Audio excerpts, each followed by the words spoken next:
Welcome to the Game Crafter. Here we're going to go through a tutorial of how to make a board game using our site. For this game, it'll consist of a game board, cards, unprinted parts, a booklet, and a box. To do that, we need to download the templates for each part of our game. That's located in the Make Games menu, Products. Here you can see all the products that we have listed on our site. First, let's find the game board. This one will be a folding board, so I go to Folding Boards. I'm also going to be using the Quad Fold game board. This board is an 18-inch by 18-inch foldable game board which folds down to 9 by 9 inches to fit in the box. I prefer the PNG templates, and I'll save the image. Next, we need the cards. For that, we're going to go to Decks, and I'm going to use the Poker deck. I'll also be using the PNG template for this one. For the box, we'll go to Boxes. For this one, I'm going to use the Large Pro box. One thing to note about the Large Pro box is that it comes with a top and bottom wrap. You do not have to use both wraps for the box, and the box will be added separately. So I'm going to open the Large Pro top wrap, download the PNG template for that, and go back to Boxes, download the bottom half of the wrap.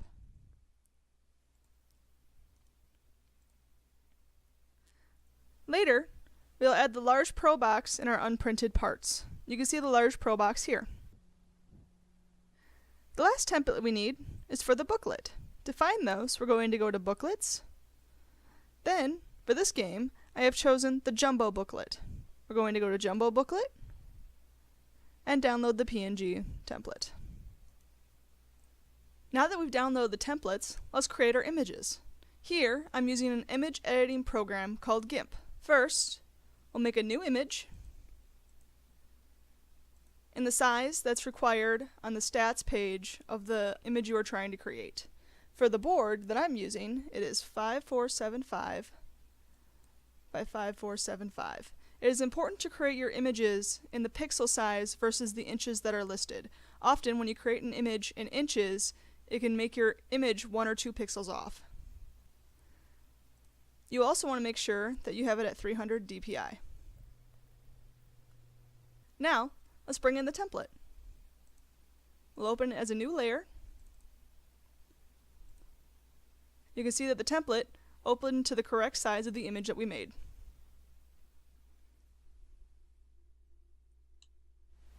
The blue dotted line is the safe zone. Anything within the safe zone will be printed regardless of drift. The red line is the cut line. This is where your item will be cut out of the material. Anything beyond the cut line will be lost. The bleed zone is the area beyond the cut line. You need to fill this area with your background in case drift occurs. Now, let's bring in the image that I made earlier. The image that I made earlier fits the image completely. Now let's see about the template laid over it. Here you can see that my image fills the entire space, including the bleed zone. All my important information is within the blue dotted safe zone.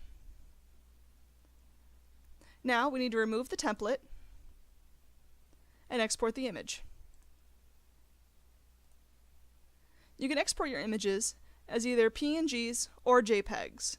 I prefer PNGs because this has a higher resolution compared to the compressed form of a JPEG. Next, we're going to make the cards for our game.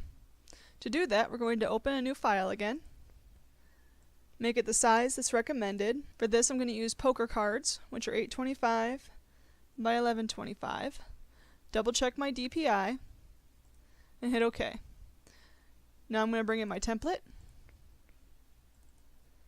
And I can see that it fills the entire image, so this one is correct. Let's bring in one of the cards.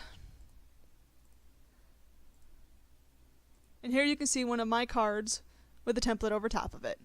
Again, like with the board, the image that I've created fills the entire space, well beyond the bleed zone, and all my important information is within the blue dotted safe zone. Remove the template, and export the image. Again, I prefer to export these as PNGs versus JPEGs. Now let's do the pages for our booklet. We're going to make a new file again. The size is going to be 2475 by 3075. Double check the DPI and hit OK. Let's go ahead and bring in our template for the jumbo booklet. We can see that our image fits exactly.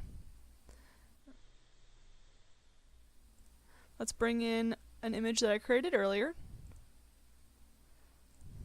Again, you can see that my image fills the entire thing. All of the important text that I have is within the blue dotted safe zone. Now we'll remove the template and export this image. The last thing we have to do is the box top and the box bottom. With the large Pro box, the box top wrap and the box bottom wrap are actually two different sizes. So first we're going to do the box top. So we'll create a new image. The top is 3225 by 5025. Check our DPI and hit OK. Let's go ahead and bring in our template. We can see that the template fits correctly. Now we can open up an image that I created earlier.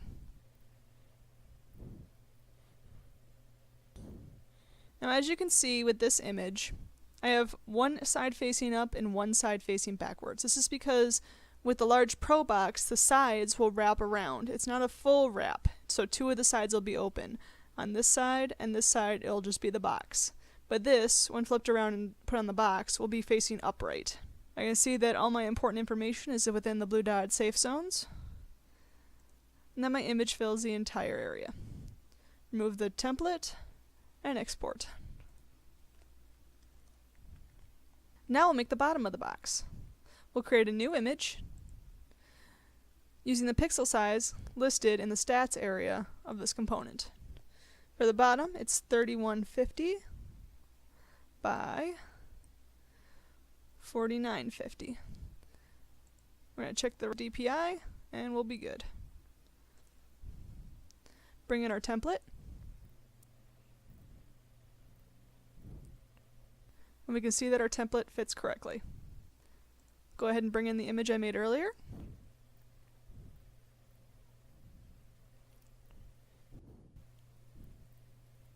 And we can see that all my important information is within the blue dotted safe zone, and that my image fills the entire area.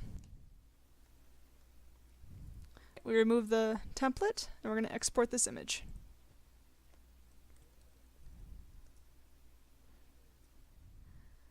Now that we've created all the parts for our game, let's go ahead and load it onto the GameCrafter site. To do that, we're going to go to the Make Games area, and then go to My Games. To make a new game, we're going to hit the Create a Custom Game button. Here you can see the custom game we created. This is the title of the game as it currently is, and I'd like to change that to what we'd like the actual title to be. To do that, we're going to go into Edit Details, to Basics, and change the name of the game. When you click off of an area, you can see that it automatically saves in the top right of the screen.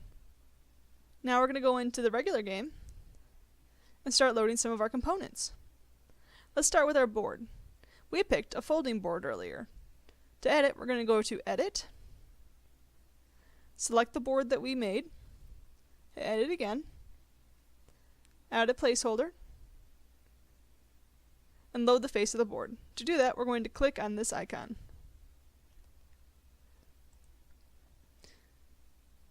Now we're going to select our board and open it. Now we can proof the image. This icon here indicates that we have not proofed this image. To proof it, we're going to hit the I button. Here we can see that the board has been loaded with the template that we used over top of it. We can also see the fold lines for this board. If everything is correct, we can hit the Proof button. Now you can see that the icon is missing. This means that this image has been proofed. Next, Let's add the booklet to our game. We'll go back to the game, go to Booklets, hit the Edit button, find the booklet that we used, the jumbo booklet, hit the Edit button again, and add a jumbo booklet. Next, we'll edit the pages within that booklet. To that, we're going to add a placeholder for every page that we made. This booklet has 8 pages. So I'm going to go ahead and add enough pages for 8. Keep in mind, when you load your booklet, page 1 will actually be the cover, and the last page will be the back. All booklets are made in a series of 4 images, so whatever number of pages you add, you need to make sure that's divisible by 4. Also, the maximum number of images that can be loaded indicate how many pages here are loaded. If a booklet has a maximum of 20 pages, you'll only be able to load 20 images into the screen. Page 1, page 2, page 3, page 4, and so on. Just like with the other images we loaded, we need to proof these images also. To that, we're going to hit the I button. See that all the information there is correct and everything is within the safe zones, and hit Approve. It'll take us automatically onto the next image that we need to approve. Doing it this way, you can get through many images quickly. Next, let's add the box for this game. To do that, we're going to go to Boxes, hit the Edit button, load the bottom box wrap since it's first, add a placeholder, select the bottom of the box wrap,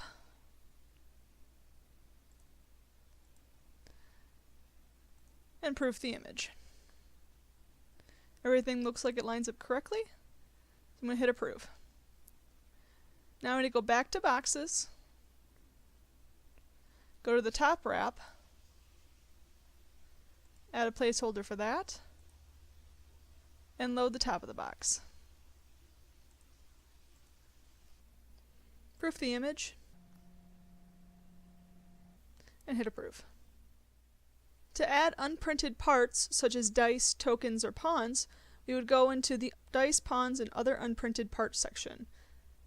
We would hit Edit, and here we can see items that have already been added to our game.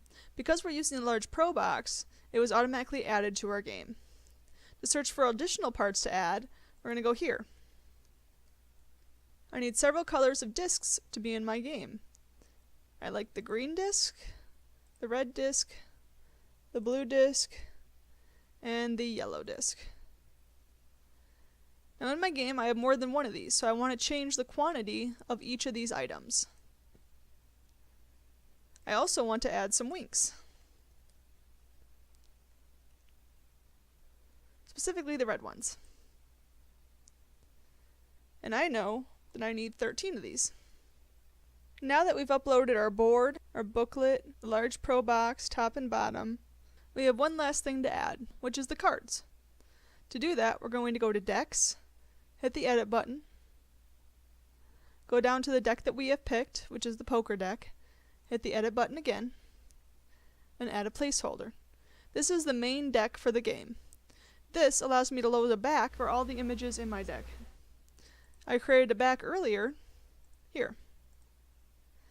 We'll go ahead and proof it.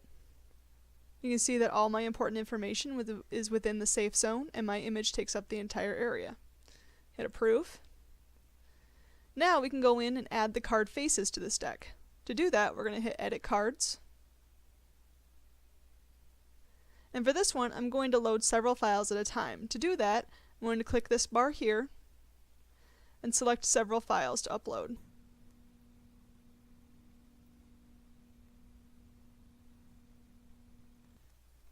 You can load several files at a time, but I recommend keeping the number of files that you load under 25 at one time. If you load more than that, it can cause issues where the system is not able to load all of your cards at once.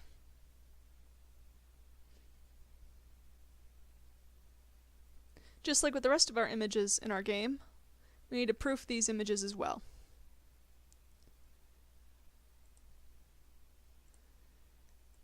And by just hitting the approve button, you can go through multiple cards.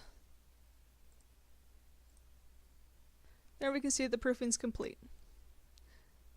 Now let's say I have this card in my deck that I want to have a different back than the card that I had loaded earlier.